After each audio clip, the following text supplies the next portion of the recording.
Chapter 1, Mishnah 2. This Mishnah discusses a person who followed a mistaken court ruling after the court had already realized that the ruling was wrong and had retracted it. This Mishnah disagrees with the previous Mishnah and maintains that even if a person sins because he relied on a court ruling, he is required to bring a chatas. However, if the majority of the community follows a mistaken court ruling, none of the individual sinners has to bring a chatas. Instead, a special offering known as a par helem devar shel tzibur, bull for a matter that was hidden from the community, is brought to atone for the whole community. The Mishnah discusses a case where most of the community had followed a mistaken ruling and thus were obligated to bring a par helem devar. The court then retracted the ruling, and later an individual who had not heard about the retraction followed the ruling. The Mishnah discusses whether that person is obligated to bring a chatas. We now turn to the words of the Mishnah. The court mistakenly ruled to permit an act that is forbidden under penalty of kares, and a majority of Jews followed the ruling and committed that act. The court then realized that they had erred and retracted their ruling, so that a par helem devar must now be brought to atone for the community. Whether the community already brought their atonement, the par helem devar, or did not yet bring their atonement.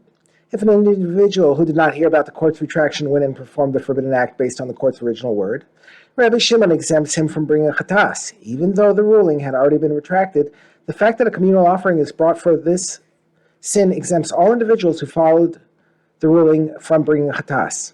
Another opinion. But Rabbi Eliezer says it is a matter of doubt whether this person is obligated to bring a chatas. Before following the court's ruling, he should have verified whether or not it had been retracted. Since he did not do so, perhaps he is considered to have sinned because of his own negligence, and is thus obligated to bring a chatas. Since this is a matter of doubt, he is obligated to bring an asham talui, which is the offering brought by a person who is in doubt whether he is obligated to bring a chatas. The Mishnah clarifies Rabbi Eliezer's opinion, which is the case that is a matter of doubt whether this person is obligated to bring a chatas. If he remained at home, in the place where the court made its ruling, and followed the ruling after it had been retracted, the law is a matter of doubt, and he is required to bring an asham talui. Since he was home, he could easily have found out that the court had retracted its ruling, and perhaps he should be held responsible for not finding out.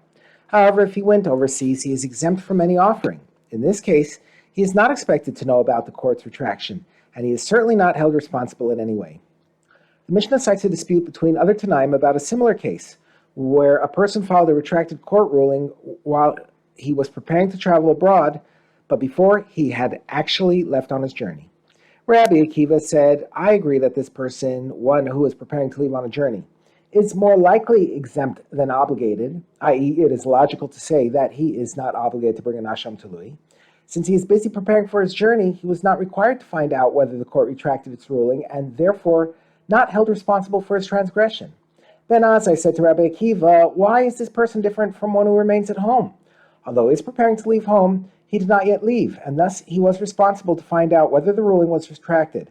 Since he did not do so, he is obligated to bring an asham talui, just like a person who remains at home. Rabbi Akiva responds, the difference between a person who is at home and a person who is preparing for a journey is that the one who remains at home had the ability to hear about the court's retraction. But this person who was preparing to travel did not have the ability to hear about the retraction, since he was busy preparing for his trip. Therefore, he is not held responsible for following the retracted ruling, and he is not obligated to bring an offering.